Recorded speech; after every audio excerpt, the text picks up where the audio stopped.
Bienvenidos a El Análisis.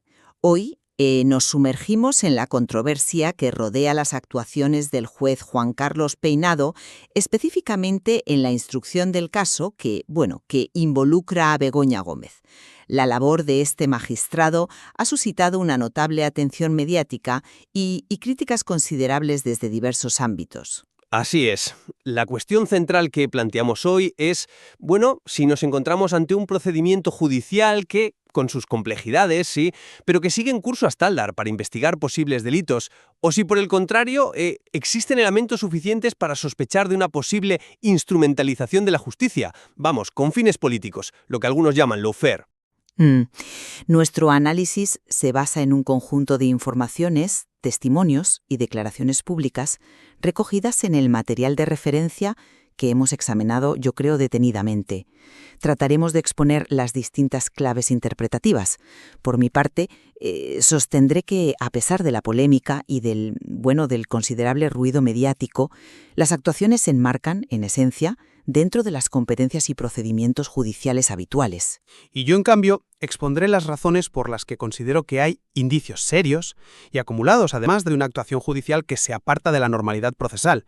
O sea, que muestra un patrón de decisiones, digamos, anómalas y potencialmente influenciadas por consideraciones ajenas a la estricta aplicación del derecho. Entremos, pues, en el fondo del asunto.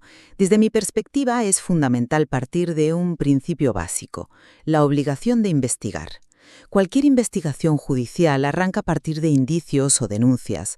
En este caso concreto se originó por una denuncia de manos limpias.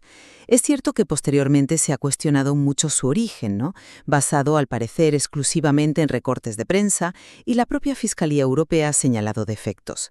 No obstante, un juez instructor tiene la obligación legal de abrir diligencias e investigar cuando se presentan elementos, por precarios que inicialmente parezcan, que sugieren la posible comisión de un delito, como el tráfico de influencias que se alega aquí.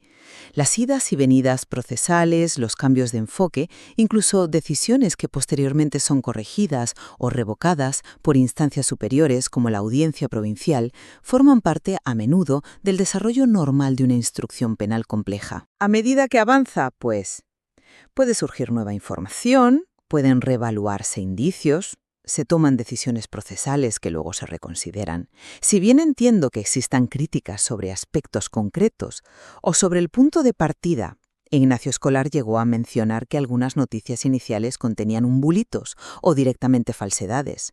La función judicial exige seguir adelante mientras el instructor considere que existen líneas de investigación viables.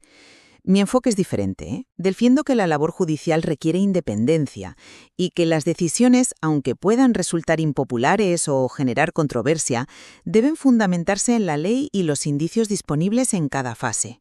Incluso las acciones legales que el juez ha iniciado contra periodistas o políticos podrían interpretarse, desde esta óptica, como un ejercicio de su derecho a defender su honor y la independencia judicial frente a lo que él podría percibir como ataques o presiones externas. Permíteme disentir enérgicamente. Mi visión se aleja bastante de esa interpretación de normalidad procesal. No estamos hablando simplemente de complejidades o críticas aisladas. Es que lo que observamos es una acumulación llamativa de presuntas irregularidades graves y decisiones extremadamente controvertidas que, en conjunto, dibujan un patrón muy preocupante. Difícil de justificar como un mero desarrollo estándar, Se han formulado acusaciones públicas de enorme gravedad. Tomemos, por ejemplo, la denuncia del periodista Ernesto Ekaizer. Acusó directamente al juez Peinado de haber inventado, así lo dijo, o falseado un testimonio, atribuyéndolo a Sonsoles Blanca Gil de Antuallano, directiva del Instituto de Empresa. Según Ekaizer, el juez hizo constar falsamente que ella había declarado que Begoña Gómez fue contratada por ser la esposa del presidente, con el objetivo de presionar a otro testigo clave, Juan José Güémez, que fue quien la contrató. Ekaizer llegó a presentar audios en televisión española que, según él, demostraban que Gil de Antuallano nunca dijo tal cosa. Esto no es un detalle menor, Es una imputación gravísima de usar una falsedad documental en sede judicial para imputar a un testigo. Y no olvidemos que posteriormente la Audiencia Provincial de Madrid, el 15 de mayo de 2025, anuló precisamente la imputación de Güemes, validando de facto las denuncias sobre la falta de base para esa imputación. del presunto plagio literal detectado en un auto judicial crucial. Se reveló que el juez copió párrafos enteros de un trabajo del catedrático Alejandro Nieto publicado por Ignacio Cubillo López sin citarlo,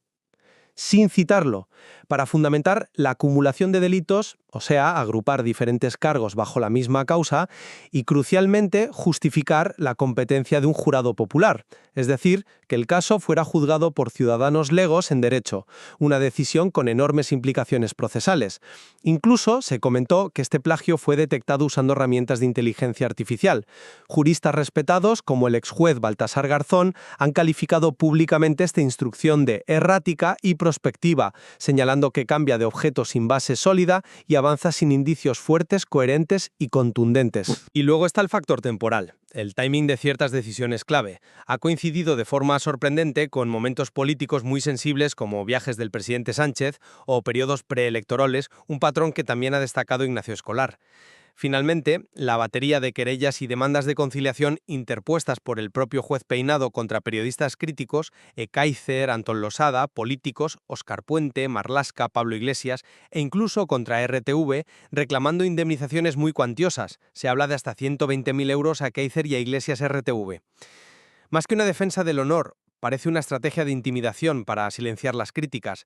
Sinceramente, este cúmulo de circunstancias se aleja mucho de lo que considero un proceder judicial estándar imparcial. Insisto en la importancia de no prejuzgar y confiar en los mecanismos del propio sistema. La presunción de legalidad de las actuaciones judiciales es un pilar fundamental, ¿no? Un juez instructor tiene la potestad de rectificar decisiones, de ampliar el objeto si surgen nuevos indicios o de separar piezas para agilizar. Se ha mencionado el caso Ábalos como ejemplo reciente donde un juez decidió separar piezas, aunque es cierto que el propio Garzón al comentarlo descartaba una motivación política en ese caso particular. Pero la separación de piezas es una herramienta procesal válida.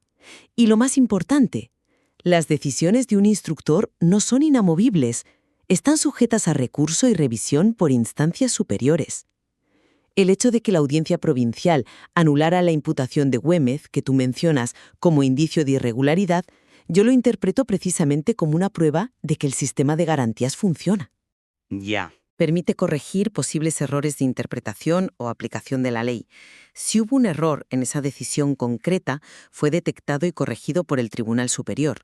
Eso demuestra que hay controles dentro del sistema. Es un punto relevante, sí. Pero si lo analizamos más a fondo, no resulta paradójico que las garantías tengan que activarse para corregir actuaciones tan anómalas y graves. ¿No es en sí mismo un síntoma de que algo no funciona bien en origen? No hablamos de meras discrepancias interpretativas sobre un artículo. La acusación de Ekaizer con pruebas, según él, sobre la invención de un testimonio para forzar una imputación. La anulación explícita por la audiencia por falta de base. El plagio admitido en un autoclave. ¿De verdad podemos catalogar esto como simples errores que el sistema corrige sin más? Son, a mi juicio, fallos de una gravedad considerable que socavan la credibilidad fundamental del proceso y del propio instructor. Y volviendo al autoplagiado, el análisis del juez José Castro fue demoledor. No solo criticó el copia y pega, sino que argumentó que incluso obviando el plagio, el razonamiento jurídico de Peinado para justificar la conexión y el jurado popular carecía de base sólida. Llegó a calificar la justificación basada en el parentesco como absurda. ¿Cómo encaja eso en la narrativa de una actuación judicial estándar? Entiendo la seriedad de las acusaciones, de verdad, pero volvamos a la motivación inicial del proceso. Reiterando mi argumento central, el juez tiene el deber legal de investigar las denuncias que recibe, incluso si la fuente es tan cuestionable como Manos Limpias, una organización conocida por sus, actuaciones a menudo con motivaciones políticas, o si, como describió Escolar, la denuncia se basa en recortes de prensa que pueden contener errores o falsedades sobre Begoña Gómez o su hermano. La obligación de investigar persiste mientras no se descarte fehacientemente la existencia de indicios. La motivación última que debe guiar al juez, desde la perspectiva estrictamente judicial, es determinar si se ha cometido o no un delito, independientemente de la calidad o la motivación de quien presenta la denuncia. Separar el origen de la denuncia de la obligación de investigar es crucial para entender la lógica procesal, creo yo. Pues mi perspectiva es distinta. Creo que es difícil y tal vez ingenuo separar completamente la actuación judicial del contexto y del patrón global que se observa. El patrón de coincidencias temporales entre decisiones clave y momentos políticos sensibles, como apuntaba Escolar, es cuanto menos llamativo y alimenta las sospechas de una posible intencionalidad. Si a eso le sumamos la afirmación que Ernesto Ekaizer atribuye directamente al juez Peinado, que supuestamente dijo que iba a terminar con Pedro Sánchez, el panorama se complica. Podemos simplemente ignorar estas alegaciones. Comparemos esta instrucción iniciada por denuncias basadas en recortes y bulos con la situación de la pareja de Isabel Díaz Ayuso. Como también señaló Escolar, en ese caso la investigación por fraude fiscal partió de una inspección rigurosa de la agencia tributaria y fue el propio investigador quien admitió los hechos. Son puntos de partida y naturalezas de investigación radicalmente diferentes. Baltasar Garzón reflexionaba sobre esto. Es inevitable que los jueces tengan su ideología, claro, pero lo fundamental es que no se dejen influenciar por ella. Las actuaciones concretas y el modus operandi del juez Peinado en este caso generan, en mi opinión, dudas más que razonables sobre si se está respetando ese principio básico de imparcialidad. Abordemos ahora las acciones externas del juez, sus numerosas demandas y querellas contra críticos. Podríamos argumentar, y creo que es una interpretación plausible, que estas acciones legales, aunque llamen la atención por su número, constituyen un mecanismo legítimo. Cualquier ciudadano, incluido un juez, tiene derecho a acudir a los tribunales si considera que se ha vulnerado su derecho al honor o que ha sido objeto de injurias. Reclamar rectificaciones y solicitar indemnizaciones. Se han publicado cifras como 50.000 euros a Marlaska o hasta 120.000 euros a Ekaizer y a Pablo Iglesias junto con RTVE. Podría ser simplemente su forma de buscar amparo judicial para proteger su honorabilidad personal y, por extensión, la de la institución judicial, frente a críticas que él considere infundadas o que excedan los límites de la libertad de expresión. Disculpa, pero eso no me resulta convincente. Te expongo mis razones. La escala masiva y la selección de objetivos de estas acciones legales son cuanto menos sospechosas. No son acciones aisladas, sino una verdadera ofensiva legal dirigida sistemáticamente contra periodistas y políticos que han sido críticos con su instrucción y que, casualmente, pertenecen mayoritariamente al ámbito del gobierno o sus apoyos.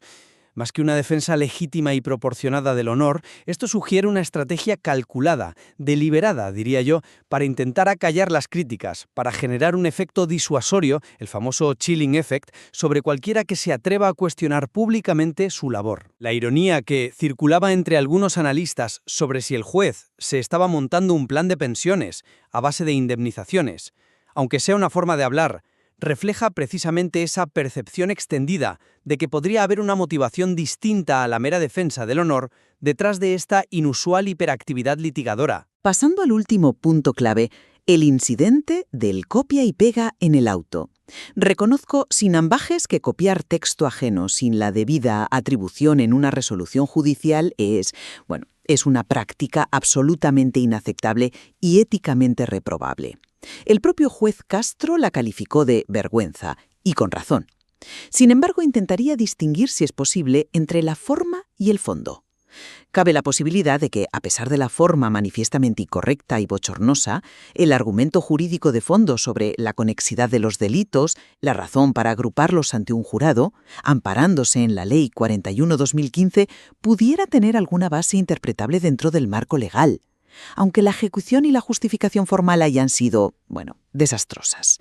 Quizás el razonamiento subyacente tuviera alguna lógica procesal desde su punto de vista, más allá del plagio. Es un argumento sólido, sí, pero ¿has valorado que el plagio en este contexto no es solo una cuestión de forma o de ética? Es que revela como mínimo una precipitación y una falta de rigor alarmantes en la elaboración de una resolución judicial tan trascendental. Pero es que además, y esto es crucial, según el análisis detallado del juez Castro, el contenido plagiado ni siquiera servía para apoyar sólidamente la decisión que pretendía justificar Peinado sobre la conexidad y el jurado. Castro fue muy claro al calificar la justificación basada en el mero parentesco como absurda jurídicamente, y consideró que la acumulación de delitos tan dispares ante un jurado era una monstruosidad jurídica. Argumentaba que complicaría innecesariamente la causa, dificultaría la defensa y desvirtuaría la finalidad del jurado. Por lo tanto, no es solo un problema de forma, el plagio, sino que afecta gravemente al fondo, a la solidez y a la lógica misma del argumento jurídico empleado. Para concluir, desde mi posición, considero fundamental insistir en la importancia de respetar los tiempos y procedimientos judiciales. Debemos permitir que los procesos sigan su curso, por muy mediáticos o complejos que sean, como este. Nuestro sistema judicial cuenta con mecanismos de revisión y recurso, precisamente para detectar y corregir posibles errores. Aunque reconozco que existe un debate intenso y legítimo sobre las prácticas observadas aquí, la presunción inicial debe seguir siendo la de una actuación conforme a derecho, mientras las instancias superiores no determinen lo contrario de manera firme. Mi conclusión difiere notablemente. La acumulación de indicios negativos es, en mi opinión, demasiado significativa como para obviarla. Hablamos de procedimientos calificados como erráticos, acusaciones muy graves sobre posible falsedad testimonial instrumentalizada, un plagio admitido en un autoclave que revela falta de rigor, un timing de decisiones que coincide sospechosamente con eventos políticos y una campaña de acciones legales masivas contra voces críticas. Todo este conjunto genera dudas razonables, profundas y muy significativas sobre la imparcialidad y la verdadera motivación que impulsa esta instrucción. La acerca peligrosamente a lo que se viene describiendo como lawfare. La credibilidad de este proceso judicial, desde mi punto de vista, está seriamente comprometida. Queda patente que el caso Peinado vuelve a poner sobre la mesa tensiones fundamentales y recurrentes. La compleja relación entre el poder judicial, el poder político y el necesario escrutinio público y mediático. No existe una lectura única, ni respuestas sencillas, desde luego. Efectivamente, es un asunto con múltiples aristas y cuya evolución habrá que seguir de cerca. Invitamos a quienes nos escuchan a reflexionar sobre los argumentos y los datos expuestos, todos basados en información pública, y a que profundicen para formar su propia opinión fundada. El debate, sin duda, continúa abierto.